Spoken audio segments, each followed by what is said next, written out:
샬롬, 평안을 기원합니다. 유튜버 꿈나무 박금민 목사입니다. 다들 잘 지내고 계십니까? 영상 예배로 대치된 지가 벌써 한 달이 다 되어 갑니다. 그 사이 우리 사순절은 벌써 시작이 되었고, 지금 다들 어떻게 지내시는지 궁금해서 이렇게 목회 서신을 올리게 되었습니다. 사순절 기간입니다. 어떻게들 지내고 계신가요? 언젠가 말씀드렸던 것처럼 사순절은 부활주일 때까지 주일을 뺀 40일을 말합니다. 그리고 대개 이 기간에 사람들은 그리스도의 고난과 부활을 묵상하면서 경건히 보내지요. 왜 경건하게 보내느냐라고 묻는다면은 죽음을 묵상하기 때문에 그렇다고 대답할 수 있을 것 같습니다. 혹시 사순절이 언제 시작하는지 아십니까? 부활주일이 항상 주일로 고정이 되어 있기 때문에 사순절의 시작도 늘 수요일로 고정이 되어 있습니다. 그리고 수요일, 그 사순절이 시작되는 수요일을 우리는 제의 수요일, 애쉬 웬즈데이라고 부릅니다. 그러면 왜 제의 수요일일까요? 바로 그날에 다 타고 남은 재를 이마에 바르기 때문에 그렇습니다.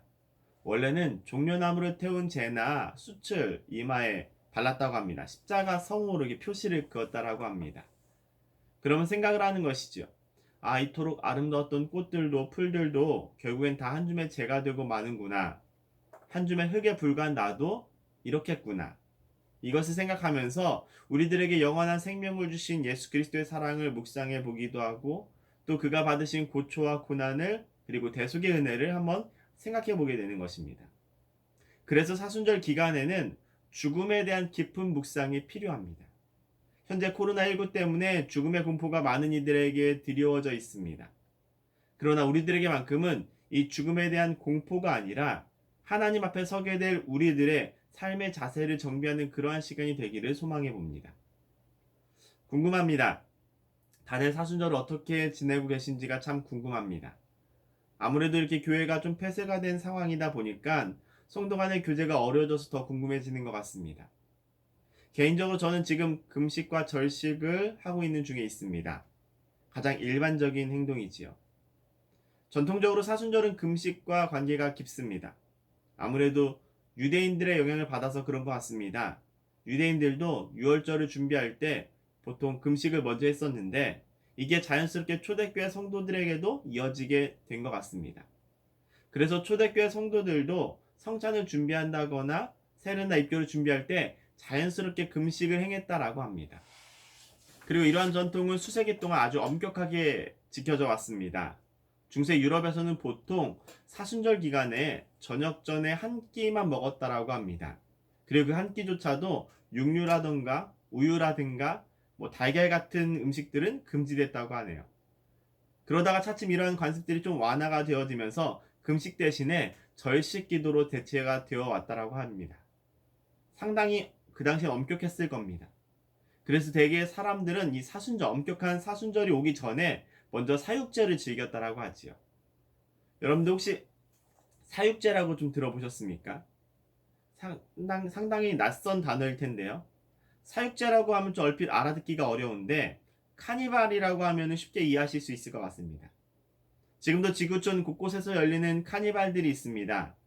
이게 바로 사육제입니다. 자, 그러면 사육제가 뭘까요? 이 사육제는 고기라고 하는 뜻을 가지고 있는 라틴어 까르네, 그리고 그만한다, 거기서 떠난다라는 뜻을 가지고 있는 말레가 합쳐진 합성어입니다. 사람들이 이 사순절이 오기 전에 먼저 이 사육제를 즐겼다라는 것이지요. 먹고 마시고 즐기는 그런 축제를 즐겼던 겁니다. 그러면 이 카니발의 절정이 언제가 됐을까요? 대개 사순절이 오기 한 일주일 전쯤이 가장 절정으로 치닫는 기간이었다라고 합니다. 왜 그럴까요? 좀 있으면 사순절이 오기 때문에 그렇습니다.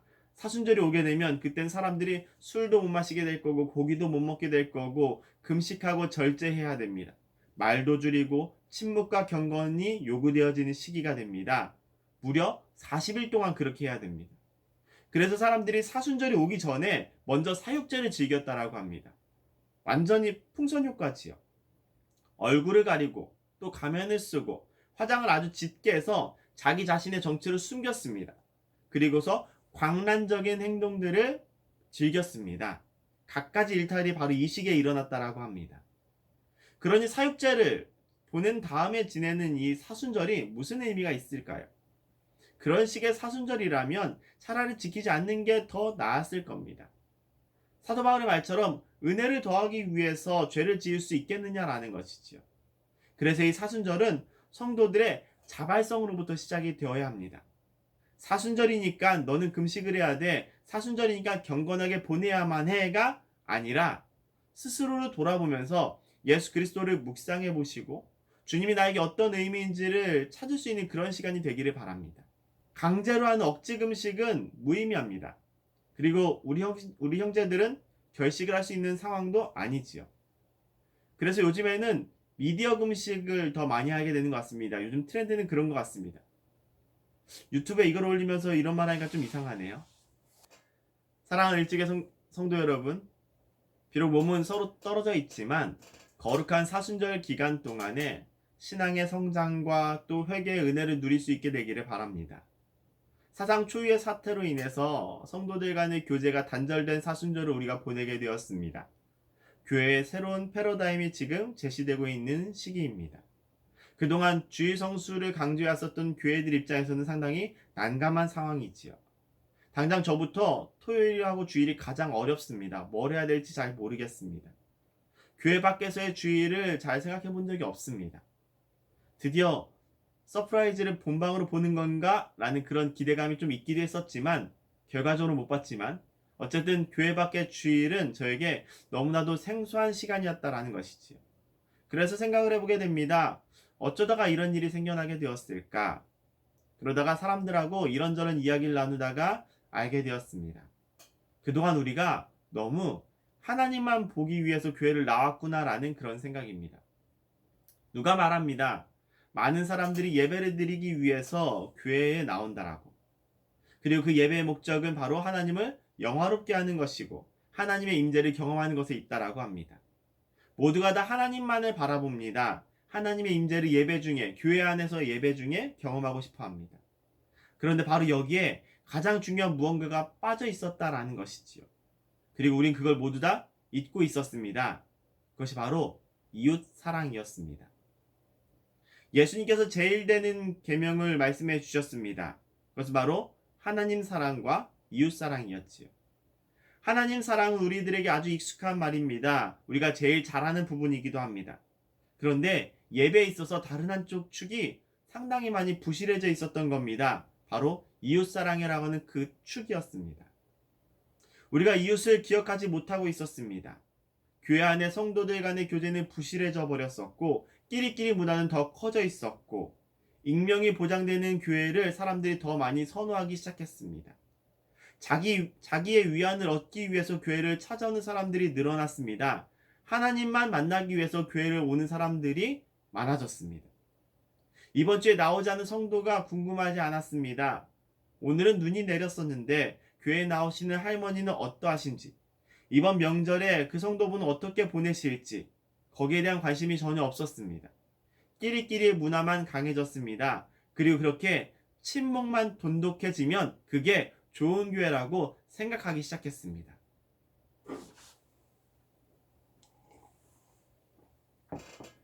이웃은커녕 담벼락만 높아진 것이지요. 얼마 전에도 주일 예배를 강행한 몇몇 교회에서 확진자가 나왔습니다. 사람들이 비난합니다. 그리고 교회는 항변합니다.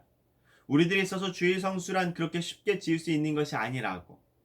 우리는 전쟁통에도 예배를 드렸다고. 그런데 지금은 그렇게 말하면 안 되는 시기입니다.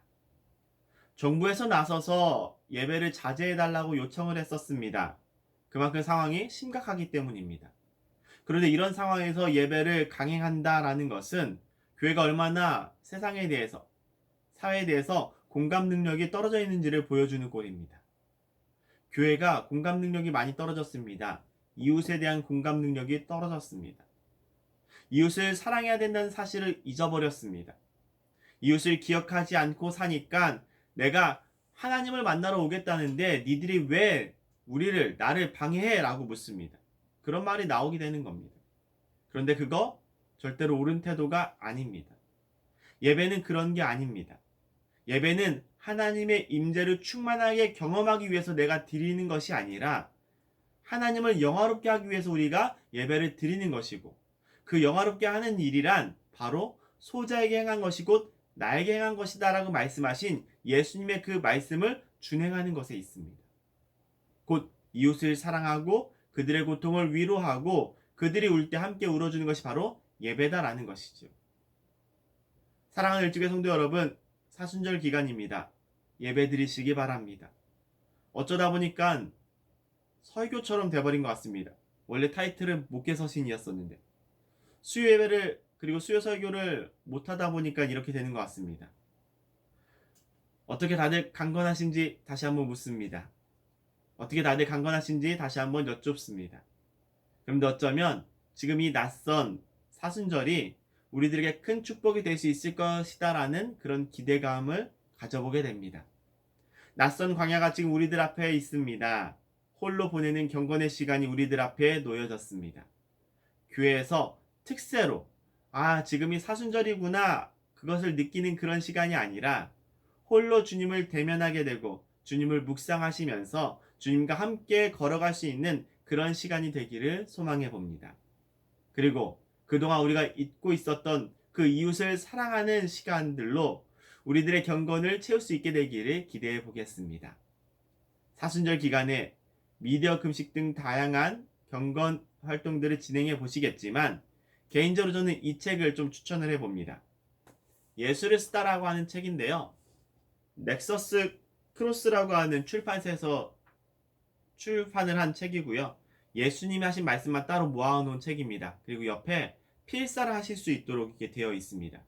사순절 기간 예수님이 하신 말씀을 한번 좀 묵상하시면서 필사해 보시는 것도 좋은 방법이 될 수 있을 것 같습니다.